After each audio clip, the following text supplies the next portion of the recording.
나를 위해 놀라운 은혜를 기억하며 주를 위해 살아가는 저와 여러분들 되시길 주님의 이름으로 간절히 축복합니다.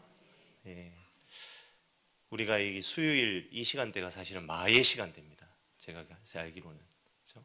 주일 열심히 섬기시고 월요병 있으시잖아요. 월요일, 화요일 열심히 달려오시다가 이제 수요일 저녁쯤 되면 이제 배터리가 달랑달랑 하실 때예요.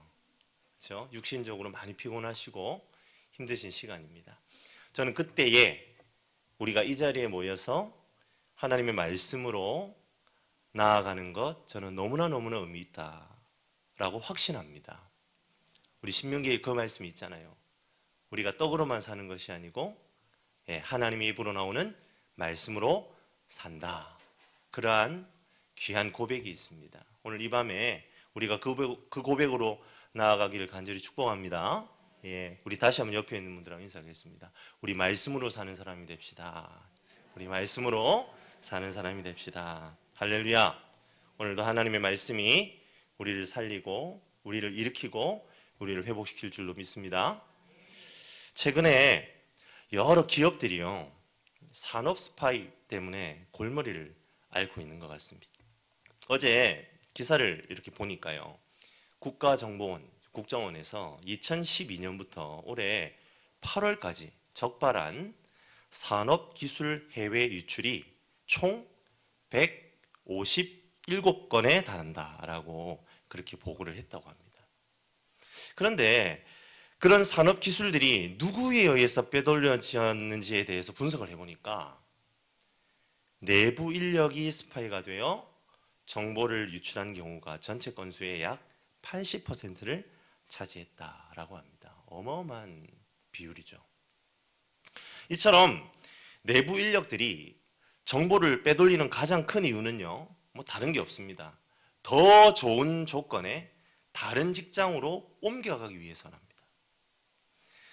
경기도의 한 자동차 엔진 관련 기업에서는 연구원 3명이 작당을 한 거예요. 작당을 해서 자동차 엔진의 주요 부품에 대한 금형 제작 기술을 빼돌렸대요.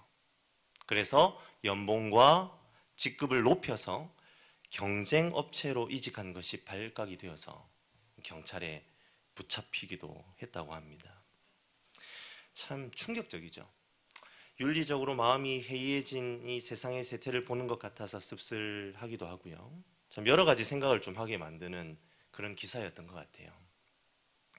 각 기업마다 내부 인력을 키워내기 위해 많은 공을 들일 겁니다. 특히 기술이나 특허를 가지고 그것이 중심이 되어서 이제 기업을 이끌어가는 그 기업의 CEO들은 특별히 연구 인력에 공을 많이 들입니다. 기술을 개발하거나 연구하는 인력들에게 많은 투자를 하고요. 대우를 잘해주려고 하고, 그리고 그런 결과로 그 기업에서 연구원 생활을 했던 사람들은 스스로 내가 많이 성장했다라는 것을 생각하게 되겠죠. 그런데 그럼에도 불구하고 어떻게 참 저런 선택을 할 수 있을까 하는 물음표가 그려지는 것입니다. 하지만 한편으로 생각해 보면 너무 잘 알기 때문에 그것을 이용한다라는 점에 비추어 볼 때 악한 본성을 가진 인간으로서는 어쩌면 그 3명의 연구원처럼, 그리고 내부 인력이었다가 무언가 기술을 유출시키는 그런 사람들의 모습은 인간으로서 너무나 당연한 모습이 아닐까라는 생각도 해보게 된다는 거죠.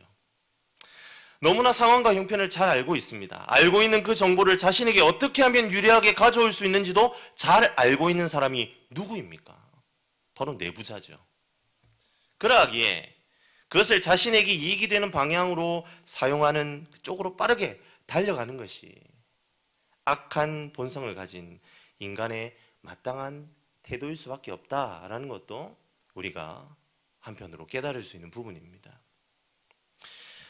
시편 1편 4절을 보시면 악인에 대한 평가가 이렇게 나타나지요. 악인들은 그렇지 아니하며 오직 바람에 나는 겨와 같도다. 악인들의 행동을 겨의 움직임에 표현합니다. 겨는 곡물의 알곡을 까낸 후에 남은 껍질을 말하죠. 가벼워서 바람이 부는 대로 흔들립니다. 아기는 이처럼 가볍게 움직입니다. 바람이 흐르는 대로. 이익의 흐름이 흐르는 곳을 따라 정처 없이 떠돌아다닙니다. 그것이 악인의 특징입니다. 우리 모두가 다 그렇다는 말이지요. 우리가 그럴 수밖에 없는 존재들입니다.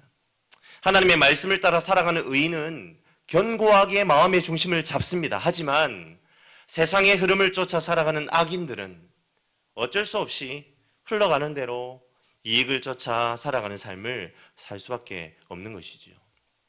손해를 보지 않습니다. 손해보지 않으려고 정보를 더 얻으려고 애를 씁니다. 그리고 정보를 얻게 되면 자신의 이익에 방해되는 것은 치워버리고 필요하면 죽여서라도 자신의 이익을 얻습니다. 그것이 가인의 후손인 세상 사람들의 모습이고 이 세상의 이치입니다. 이기기 위해 알려고 하고 상대방의 약점을 알면 자기의 이익을 위해 이용하고 필요하다면 죽여서라도 이익을 취하려고 합니다. 오늘 본문 11절 15절을 보시면 마치 괄호처럼 예수님께서는 자신을 선한 목자라고 소개를 합니다. 여기에서 말하는 이 선한이라는 말은 착하다는 의미가 아닙니다. 참된, 믿을 만한, 신뢰할 만한 이라는 의미가 더 적당하다고 볼 수 있습니다. 선한 목자는 정말 양을 생각하는 참된 목자죠. 선한 목자는 양들로 하여금 신뢰를 주고 그 목자만 함께 있다면 안전을 보장받을 수 있다는 믿음을 가지게 하는 목자입니다. 그런데 이 선한 목자와 대조되는 사람들이 등장하는데요. 그들은 바로 싹군 목자입니다. 당시 팔레스타인에서 양을 칠 때에 양 주인은 자신이 친히 이렇게 목자가 되기도 하지만 양의 숫자가 너무 많으면 싹을 주고 목자를 고용하는 거죠. 급료를 주고 임금을 주고 목자를 고용하는 겁니다. 그들이 오늘 본문 12절에 등장하는 싹군 목자입니다. 그들은 위험이 없을 때는 자신의 일에 충실합니다.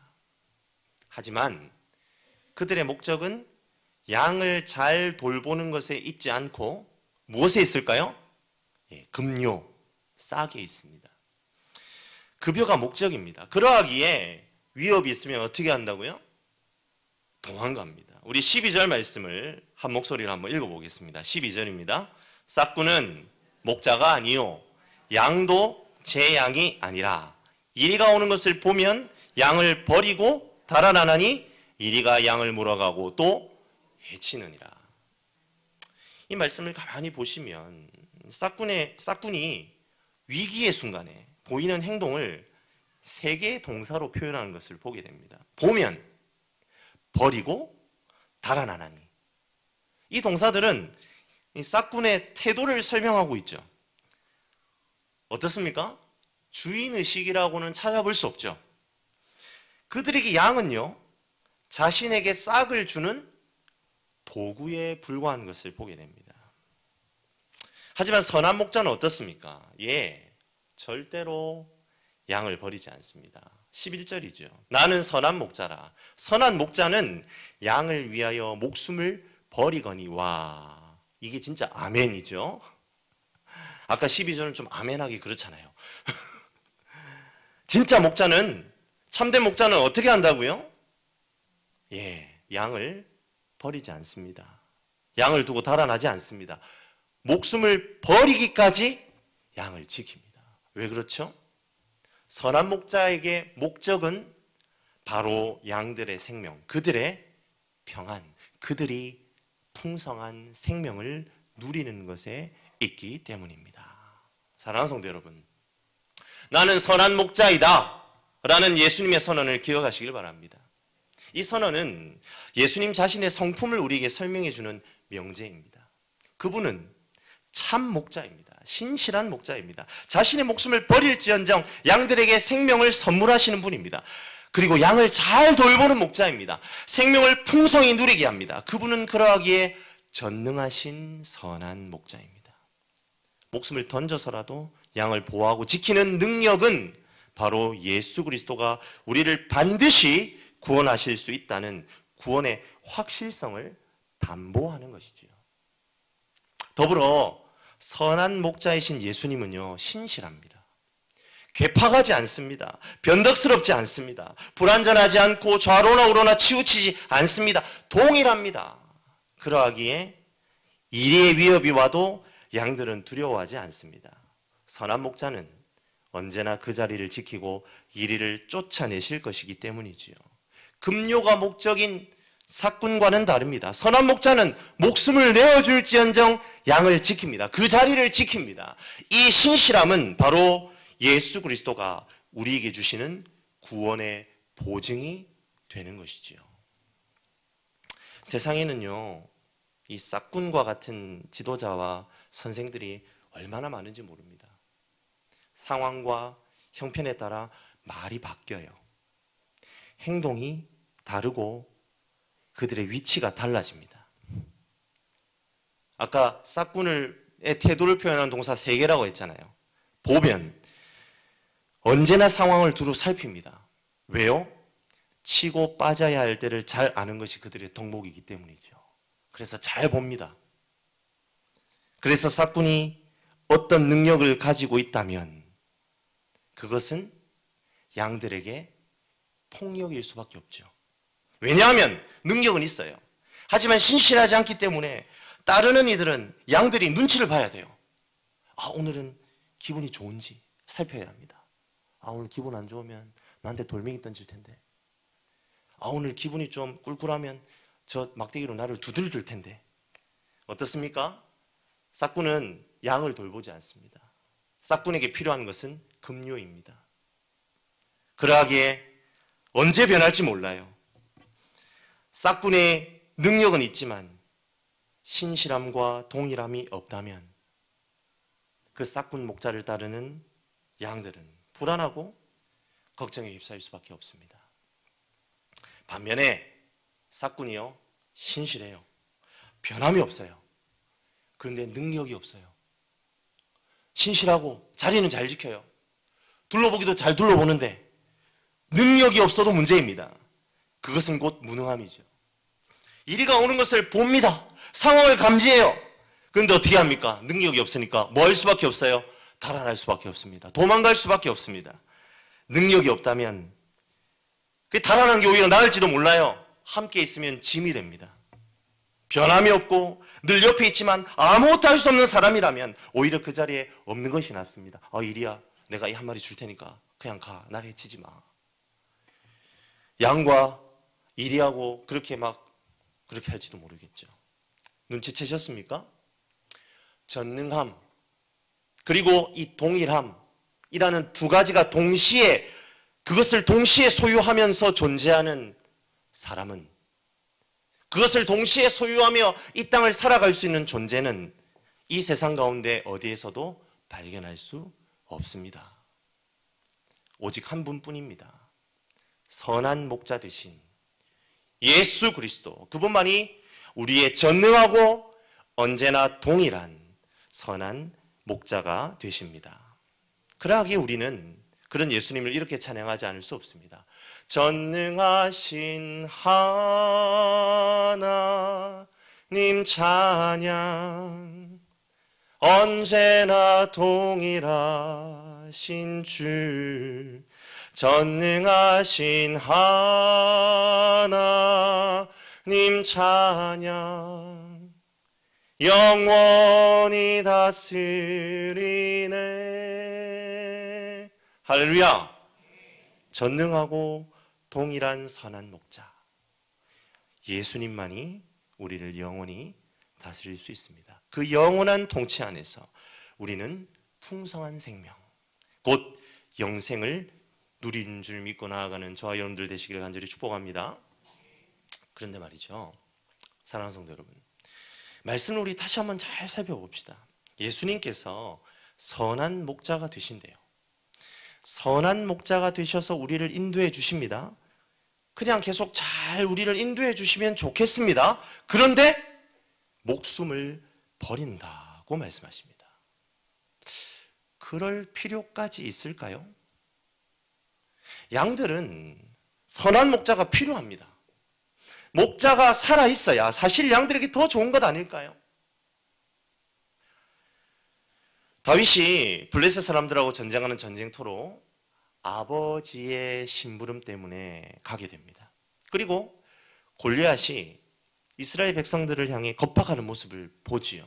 그리고 거룩한 분노가 차올라서 사울 왕에게 나아갑니다. 자신이 골리앗과 맞짱을 뜨겠다는 거죠. 그때에 이런 이야기를 해요. 사무엘상 17장 34절 35절인데 제가 한번 읽어드릴게요.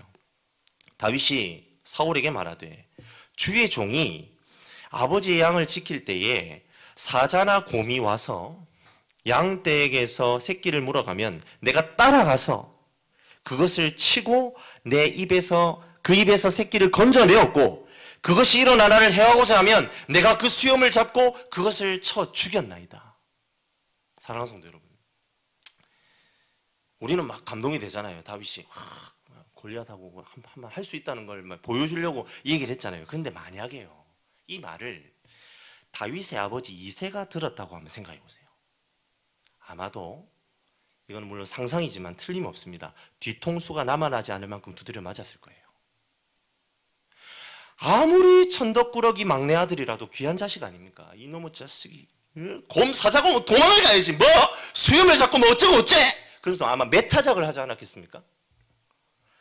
다윗이 아마 이때 나이가 아직 어리고 막 청소년기고 그러니까 어린 호기에 이런 일들을 행하고 막 그런 것들을 자랑하듯이 얘기했을 거예요. 물론 하나님께서 그 열정과 그 용기와 그 용맹함을 사용하셔서 하나님의 나라 이스라엘을 건져내셨습니다. 그것은 틀림이 없습니다. 하지만 사랑하는 성도 여러분, 목숨을 버리면서까지, 그러니까 목숨을 버릴 위기에 자기를 그렇게 내어놓을 그런 상황으로 몰고 가기까지 양떼를 지키는 것은요, 어떻습니까? 바보 같은 일입니다. 오히려 싹군의 선택이 더욱 현명해 보여요. 세상에 목숨보다 더 중요한 것이 어디 있어요? 아무리 내가 이 양들을 돌봐서 돈을 번다지만 그 돈 몇 푼 기어이 받아내겠다고 야생 짐승들이 덤벼드는데 그 자리를 지키고 서 있는 바보가 어디 있나 하는 말입니다.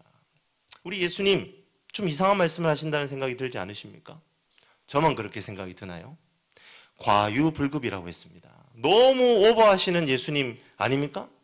나는 선한 목자라. 선한 목자는 양들을 위하여 목숨을 버리거니와 곱씹을수록 인간적인 관점에서는 이해가 가지 않는 예수님의 말씀입니다. 왜 목숨을 버리셔야만 한단 말입니까? 목숨도 지키고 양도 지키면 안 될까요? 그렇게 할 정도로 능력이 있으신 건 혹시 아니신 건가요? 그건 아니겠죠. 그분은 하나님의 아들이잖아요. 그분 자신이 하나님이십니다. 그런데 그럴 능력이 왜 없겠어요? 그렇다면 이렇게 표현하신 이유가 분명히 있는 겁니다. 선한 목자로서 양들을 위해 목숨을 내려놓아야 하는 이유가 있는 것입니다. 그 이유를 오늘 본문 14절부터 15절에서 우리는 발견할 수 있습니다. 함께 14절에서 15절의 말씀을 한 목소리로 읽도록 하겠습니다. 나는 선한 목자라. 나는 내 양을 알고 양도 나를 아는 것이 아버지께서 나를 아시고 내가 아버지를 아는 것 같으니 나는 양을 위하여 목숨을 버리노라. 예수님께서 양을 위하여 목숨을 버리는 이유를 무엇이라고 말씀하십니까? 내가 양을 알기 때문이라고 말합니다. 내가 양을 알아서 나는 양을 위해 죽을 수밖에 없다라고 말씀하십니다. 지금 예수님이 양을 안다, 양이 그리고 나를 안다, 그리고 아버지와 내가 서로 안다라고 할 때 안다라는 말은요, 단순히 지식적으로 정보를 이해한다라는 의미가 아닙니다. 여기에서 안다는 말은요, 어떤 의미에서의 안다입니까? 경험적으로 완전하게 안다라는 그런 의미입니다. 예수의 어머니 마리아가 천사에게 수태고지를 받습니다.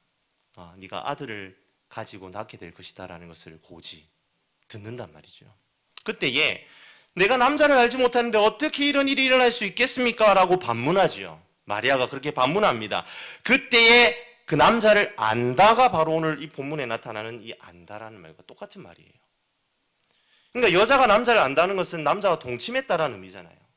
그러니까 성관계를 경험적으로 안다라는 뜻입니다. 그처럼 경험적으로 무엇인가를 깊이 있게 알다라고 할 때 이 안다라는 단어를 쓴다는 거죠. 그런데 내가 양을 알고 양이 나를 아는 그 관계가 오늘 본문을 보니까 내가 아버지를 알고 아버지가 나를 아는 관계와 동일하다고 합니다.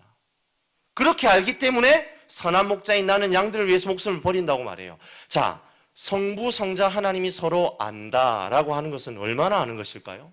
그 어떤 의미입니까? 예, 정말 틀림없이 정확하게 일치한다라는 말이죠. 두 분은 한 분이십니다. 좀 말이 안 되는 말 같지만 하나님은 성자, 성령, 성부 세 위격으로 계시면 한 분이시잖아요. 그게 삼위일체입니다. 그러니까 두 분은 뗄래야 뗄 수 없이 서로 아시는 관계입니다. 그런데 그렇게 아는 방법으로 누가 누구를 안다고요? 선한 목자이신 예수님이 양들인 우리를 안답니다. 또 양인 우리가 선한 목자인 예수님을 안대요. 사랑하는 성도 여러분, 이 부분이 중요합니다. 선한 목자만 양들을 아는 것이 아니라 양들도 선한 목자를 아는 양들이래요. 오늘 우리가 읽진 않았지만 요한복음 10장 3절 하반절에 이런 표현이 있어요. 그가 자기 양의 이름을 각각 불러 인도하여 내느니라. 이게 어떤 표현이냐면 이런 표현입니다. 양우리를 만들어요. 근데 보통 예수님 시대도 그렇고 지금도 그렇고 팔레스타인 지역의 이 목자들은 자기 양을 자기만 관리하지 않습니다. 3명에서 4명 정도 되는 목자들이 함께 우리를 짓고 그 우리에 자기 각자의 자신의 양들을 함께 넣어서 밤을 보내요. 그리고 날이 밝으면 목자들이 각각 자기 양들의 이름을 부른답니다. 그러면 그 양들이 자기 목자들의 음성을 확인하고는 우리에서 한 마리씩 나온대요. 이때에 만약 다른 목자가 부르는 음성이 들리면 어떻게 될까요? 예, 다른 양들은 반응하지 않습니다. 반드시 그 목자의 양들만 반응하고 문을 통과해서 나온다는 거예요. 바로 이와 같은 관계가 선한 목자와 양들의 관계입니다. 선한 목자는 각각의 이름을 알 만큼 그 양들을 알고 양들도 나의 선한 목자의 음성에만 반응하는 양들입니다. 그렇게 서로 압니다. 그런데 예수님이 죽어주신대요. 그렇다면 이 죽어주심은 단순한 것이 아니지요. 아는데 죽어야만 하는 이유가 있는 죽음입니다. 무엇입니까? 바로 대속의 죽음이죠. 양들이 스스로 자신의 약함을 해결할 수 없는 것을 선한 목자는 압니다. 그리고 약함 때문에 양들은 필연적으로 죽을 수밖에 없다는 것도 압니다. 그래서 어떤 선택을 할 수밖에 없죠? 예, 목자가 대신 죽어주는 것이죠. 양들의 연약함, 죄의 문제를 해결하기 위해 선한 목자 되신 예수님은 죽어주시는 것입니다. 그는 선한 목자이기 때문에 양들이 죽는 것을 외면치 않으십니다. 그리고 스스로 목숨을 버리는 선택을 한다는 거죠. 사랑하는 성도 여러분, 제가 말씀 서두에 산업 스파이 얘기를 해드렸잖아요. 산업 스파이는 자기가 침투해 있는 회사의 정보를 알아내서 그 정보를 다른 경쟁 회사에 팔아넘기거나 아니면 그걸 가지고 뭔가 그 회사에 뭔가를 요구를 해서 이득을 보는 사람이죠. 오늘 서두에 말씀드린 것처럼 무언가 긍정적인 소스가 되는 건 뭐 설계도가 됐든지 뭐 기술이 됐든지 그런 것을 알아내서 경쟁 회사에 넘기는 것도 스파이들이 참 잘하는 거지만 때로는 그 기업의 약점을 찾아내서 경쟁 회사에 넘긴다면 그것 또한 어떻습니까? 그 회사에는 치명타가 되겠죠. 약점을 알아내는 것도 스파이가 하는 일입니다. 잘 아는데 약점을 압니다. 그 순간 그 약점을 알고 있는 사람은 그 약점을 가지고 있는 사람을 어떻게 할 수 있습니까? 그렇지요. 좌지우지할 수 있습니다. 돈을 요구할 수도 있습니다. 더 나은 위치를 요구할 수도 있습니다. 명예를 요구할 수 있습니다. 조종하는 거지요. 산업 스파이만 그렇습니까? 아닙니다. 세상이 흘러가는 방식을 보십시오. 경쟁이라는 구도 속에서 우리는 끊임없이 상대의 약점을 알기 원합니다. 상대의 약점을 알아야 내가 우위를 점할 수 있기 때문이지요. 이 세상 누구나 알 법한 것들을 알고 있는 것으로는 부족합니다. 이 세상 어느 누구도 저 사람에 대해 알 수 없는 비밀과 같은 것을 내가 알고 있다면 나는 그 사람을 조종할 수 있습니다. 그 사람이 권력을 가지고 있다면 이제 그 사람의 권력은 내 것이 되지요. 그 사람이 돈을 가지고 있다면 이제 그 사람의 돈은 내 것이 되는 것입니다. 이리는요, 집요하게 양들의 약점을 파고듭니다. 이리는 끊임없이 관찰하고 집요하게 물고 늘어집니다. 양 가운데에 약한 부분이 있는지, 그 무리 가운데 약한 놈은 없는지 인내심을 가지고 바라보다가 약점을 포착하자마자 무섭게 달려들죠. 우리 어린 시절부터 즐겨보았던 동물의 세계 많이 나오지 않습니까? 그런 장면들 많이 나오잖아요. 사자무리가 자기 덩치보다 몇 배나 큰 물소떼를 보면서 무모하게 덤비지 않습니다.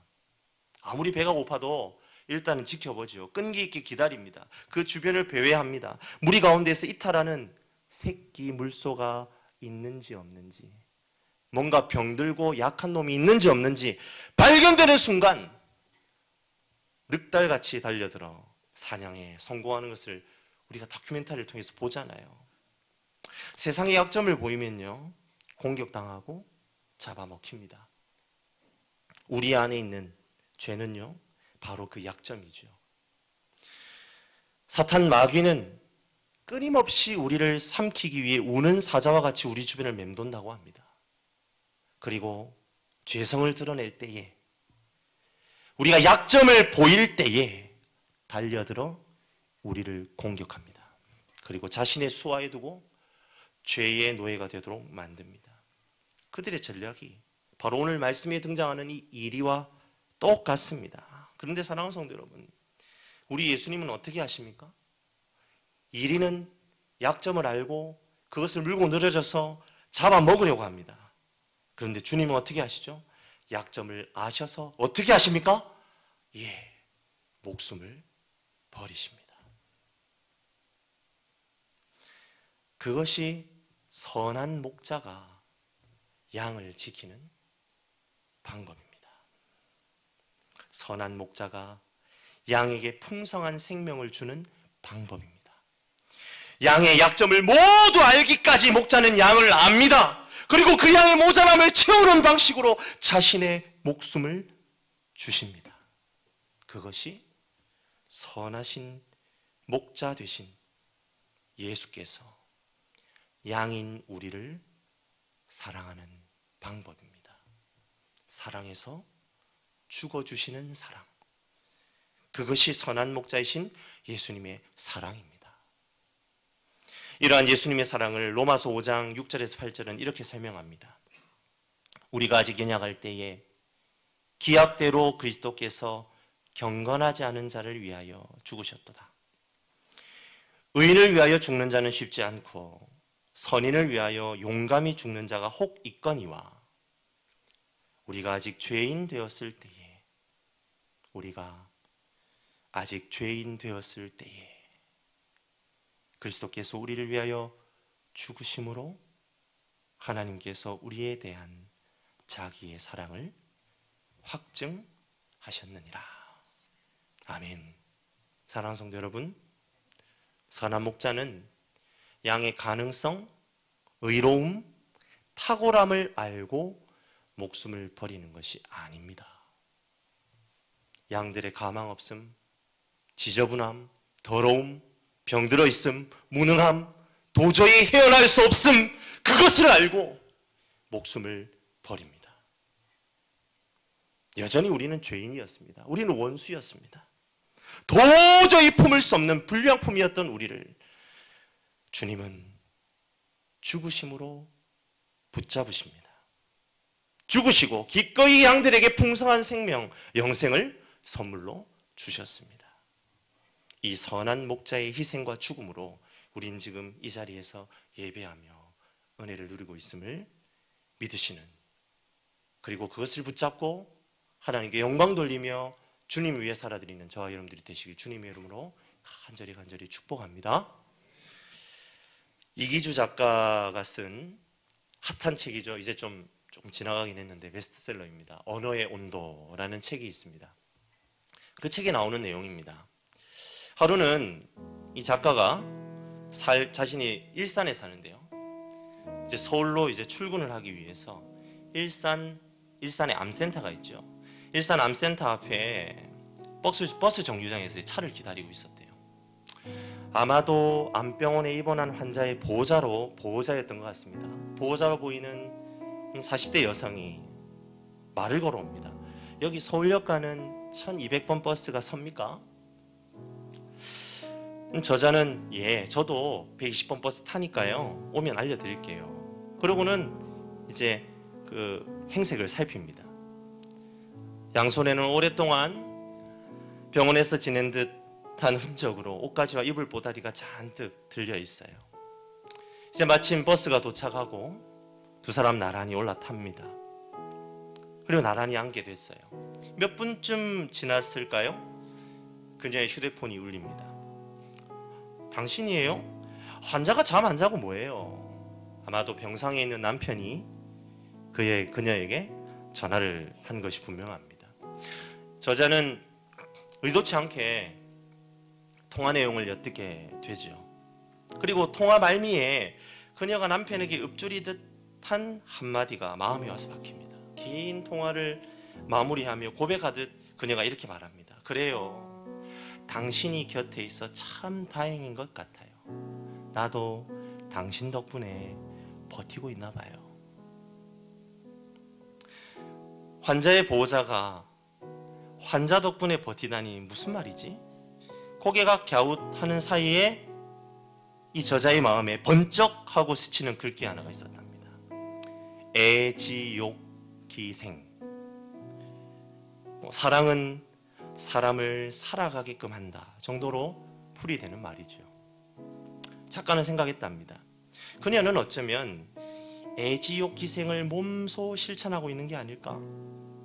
닥친 현실은 녹록하지 않고 남편을 향한 애틋한 사랑을 그 동력으로 삼아서 결국은 그 주어진 삶을 버티고, 아니 이겨내고 있는 게 아닐까라는 생각에 꽤 오랜 시간이 지났지만 그날의 기억이 머릿속에서 떠나지 않아서 이 언어의 온도라는 책에 이 내용을 남기게 되었다. 그렇게 이야기하고 있는 것을 보게 됩니다. 사랑하는 성도 여러분, 애지욕기생, 저 여러분 모두 사랑함으로 살아있는 존재임을 믿으시길 바랍니다. 하지만 애지욕기생 하기 전에 애지욕기사가 있었음을 먼저 마음에 새겨야 할 줄로 믿습니다.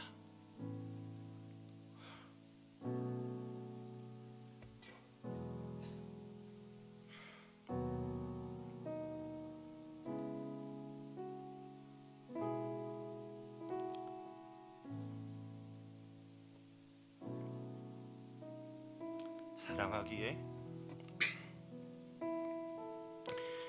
주님은 죽어주셨다. 주님의 애지욕기사가 있기에 지금 우리의 삶에 애지욕기생이 있는 줄로 믿습니다. 선한 목자의 양들을 위한 죽어주심으로 저 여러분이 살고, 이제 그분의 희생으로 말미암아 그 사랑으로 서로 사랑할 때에 우리는 참으로 살아있는 삶, 애지욕기생, 영생을 누리게 되는 것이죠. 우리는 그 풍성한 삶, 그 영생에 초대된 사람들입니다.